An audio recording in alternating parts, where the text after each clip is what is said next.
एक शिकारी होता, पोपट पकडायला निघालेला. त्याला विचारलं, तुझ्याकडे जाळं नाही, पिंजरा नाही, तू पोपट पकडणार कसा? त्यानं सांगितलं, 2 झाडांना मी एक दोरी बांधतो. त्या दोरीवरती पोपट बसला की एका बाजूने दोरी सैल करतो.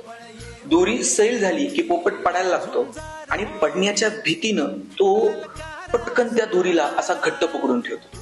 तो पडतो, उलटा होतो, पण ती दोरी मात्र तो सोडत नाही.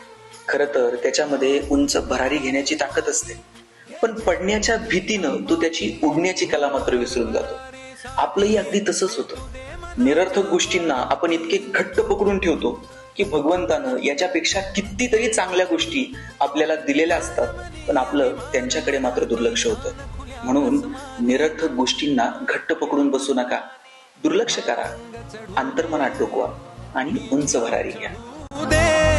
हो सूर्य नवा